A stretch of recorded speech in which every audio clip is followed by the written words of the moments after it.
Xin chào mọi người đến kênh của mình. Ngày hôm nay thì mình trong video trước mình cũng đã có hứa với các bạn là mình sẽ làm slime bằng keo sữa. Đối với slime keo sữa lần này thì mình đã làm một cái loại lớn hơn. Đây, loại lớn hơn 2 chai nha.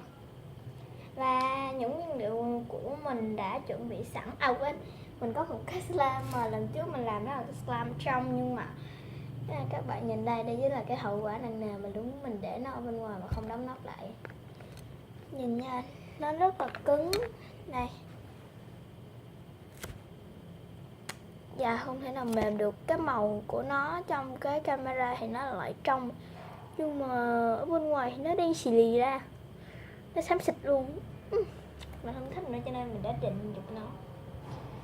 Ok, thì những cái nguyên liệu lần nào của mình thì cần có slime lớn, thì cho nên mình đã chuẩn bị 3 chai hội như thế này. 3 chai dung dịch rồi mình 3 chai nhé.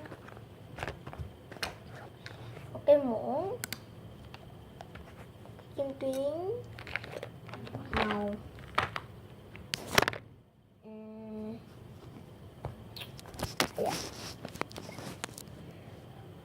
màu và cái hạt sốt như thế này.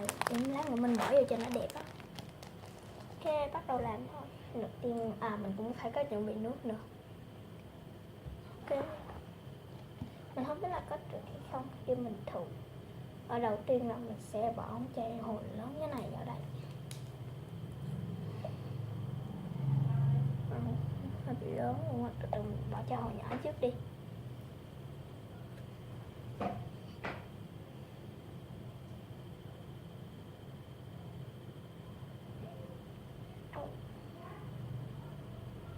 Cái này là mình mua ở nhà sách nha.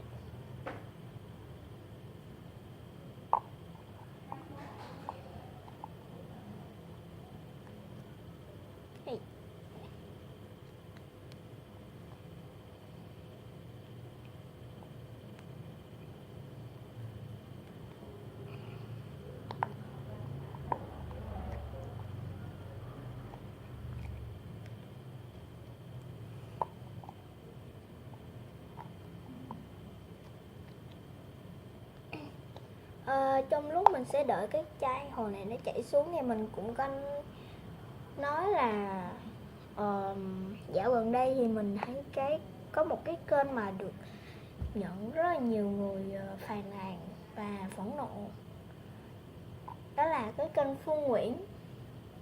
Mình không biết là cái kênh, mình cũng thấy ghét thiệt, bởi vì cái kênh Phương Nguyễn bắt chước quá nhiều rồi, bắt chước quá nhiều về cái kênh của chị Đỗ Nguyễn, như là cách chào, như là cái gì đó, cái em đó mình quên mất tiêu luôn rồi. Cho nên là mình cũng chẳng thích lắm đâu. Mình rất là ghét luôn. Mình đã lên cái kênh của chị Phương Nguyễn lúc mà làm cái gì bắt tu so cool gì đó. Nha, xin lỗi các bạn nha. Tại cái máy của mình nó tự nhiên rớt vậy nè. Sau đó mình lên mình chửi một cái, mình chửi quá trời luôn. Mình cũng thấy rất là nhiều video làm về cái kênh đó rồi chửi lên chửi đó. Mình cũng ghét lắm, tự nhiên lên mình bắt chước người ta. Mình rất là yêu mến chị Phương Nguyễn nha. Cái tiếp theo là mình sẽ bỏ nước vô. Trước đây thì cũng có rất nhiều người làm về kênh của anh Tiểu Bảo Bảo, cũng có người bắt chước kênh của anh Tiểu Bảo Bảo. Mình cũng không thích nữa, cho nên mình cũng đã lên là chửi. Nhưng mà dạo gần đây thì mình sẽ không như mọi người nói về cái kênh đó nữa, mà nói về cái kênh Phương Nguyễn. Mình không biết là các bạn có để ý cái hình nền đằng sau nó có giống chị Phương Nguyễn không ta? Cái hình nền màu xanh ấy, cái bức tường màu xanh của Phương Nguyễn ấy.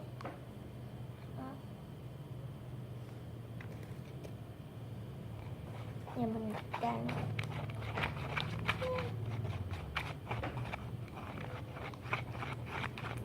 mình sẽ làm thử cái nhỏ trước coi nó có thành công không.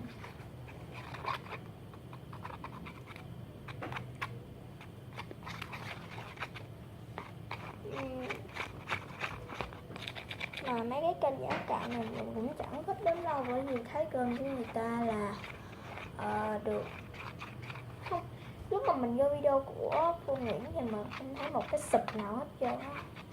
Mà mình cũng thấy có mấy em nhỏ mà nó ngơ ngác ấy, kiểu như là chị này làm hay quá, xong Phương Nguyễn làm hay quá, xong cái là lên mình like một cái nhưng mà lại quên sub.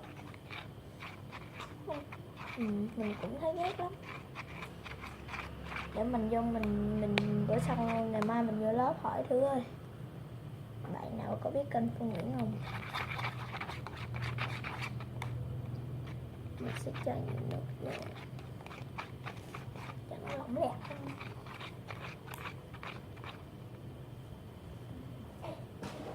Với lại hôm nay là ngày 24 rồi. Hôm nay thì mình được ông già Noel tặng cho một món quà mà mình thích, và cũng rẻ tiền thôi, cũng không có mắc lắm đâu.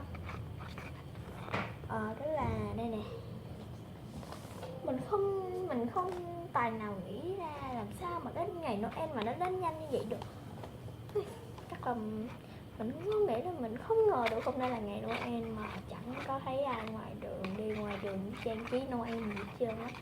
Nghĩa là chắc là trang trí Noel thì cũng được, nhưng mà cái gì nó chỉ có một ngày thôi, trang trí làm gì cho mọi người khỏi trang trí luôn. Mình cũng nhà mình cũng chẳng nói gì là ngày mai là Noel, hôm nay là ngày Noel cả. Hôm nay mình làm video cho ngày Noel.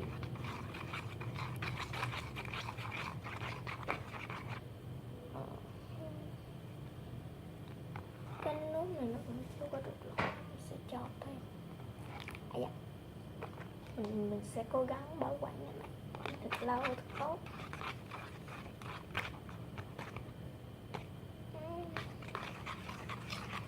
Ok, giờ này nè, mình không biết là cái tiếng mình không biết là có sao cho nên chôn vô màu chúng ta. Mà thôi khỏi đi, mình không thích màu lắm đâu. Ok, mình sẽ cho thêm dung dịch nè.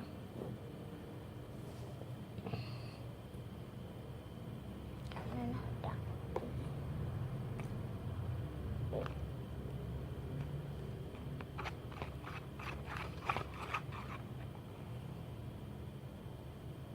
Từ lát nữa cho hộp shop sau.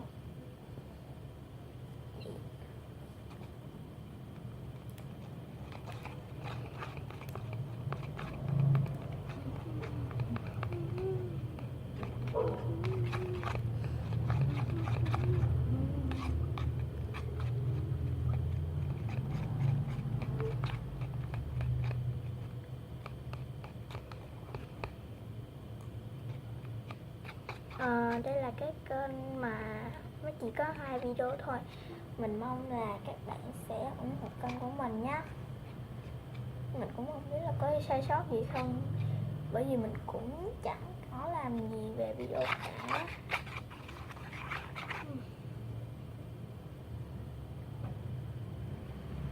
Kênh của mình, cái video trước mình thấy chỉ có 3 lượt xem thôi đó các bạn ơi, bèo nhiều quá.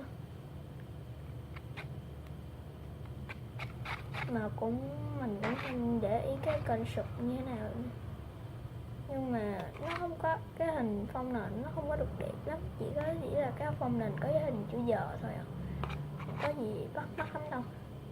Để mình sẽ đầu tư thêm về cái kênh của mình nha.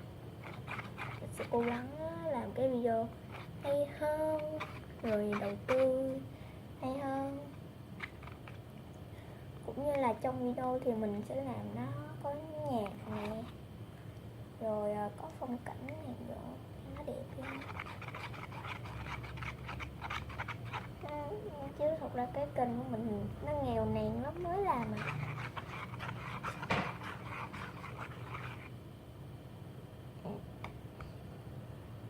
Khoảng mỗi ngày mình sẽ ra cho video một lần, hoặc là trong những cái ngày này nè, cái ngày mà qua học kỳ 2 ấy, thì mình không biết là có làm video được không. Nhưng mà các bạn ơi, nhớ vô kênh của mình rồi sub nha, hoặc là chia sẻ kênh mình nha. Hiện tại thì mình thấy rất là ít ngồi để xem máy á. Ok, bây giờ mình sẽ cắt bỏ cái đoạn này cho các bạn nhanh nha. Ok, đã quay lại rồi đây. Và cái slime của mình nãy giờ mình trộn thì nó sẽ như thế này. Rất là đẹp luôn phải không? Mình rất là thích cái slime này, slime bằng keo sữa, bởi vì nó rất là mềm và dẻo. Đây, nghe cái tiếng của nó nha, mình sẽ không đánh được đâu.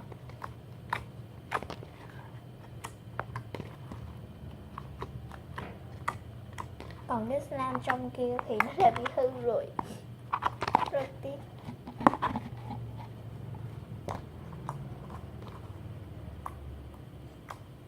Nó rất là mềm và dẻo luôn các bạn nhìn nè. Ha, một chả bé tí tẹo nữa thôi mà làm ra cái slime cục lớn như thế này nè. Mình rất là thích luôn.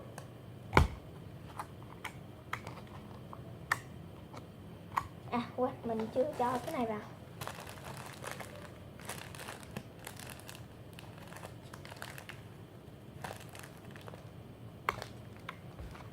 Rồi mình cắt cái này ra xong nha.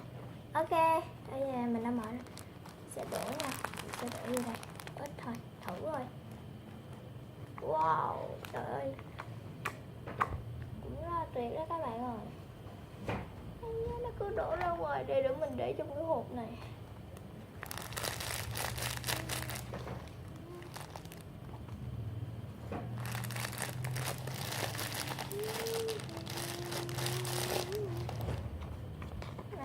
Lần của mình nó có mấy cái hạt nè, bóp vô nhìn cũng vui lắm các bạn ơi. Mình mua cái hũ này ở bên nhà sách Văn Lang là 4.000, rất là rẻ luôn, 4.000 nữa đó mà nó có đủ màu sắc hết, nhưng mà phần màu trắng là nhiều thôi. Sẽ để hạt này vô luôn. Từ sẽ để nó đây luôn. Wow, nhiều quá. What? Nó bị đổ ra rồi nè.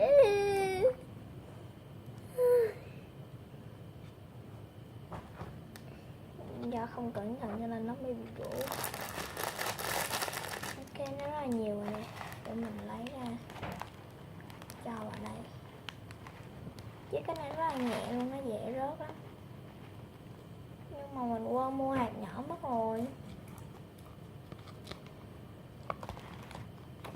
Ok, mình sẽ trộn nó lại, mình sẽ quay lại. Ok, sau một hồi mình trộn với lại hạt sốt nhỏ thì bây giờ nó đã trở thành như thế này.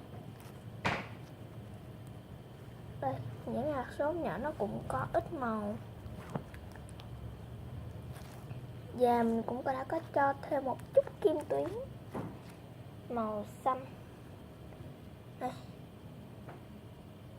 Ok, bóp ra đã luôn. Ok, thì video của mình ở đây cũng đã kết thúc rồi. Nếu các bạn không là video đầu tiên, cho nên là các bạn hãy nhớ like, subscribe và muốn làm gì tiếp theo thì hãy comment bên dưới hoặc là góp ý nha. Video của mình đến đây cũng là kết thúc rồi. Bye bye, và hẹn gặp lại ở những video sau.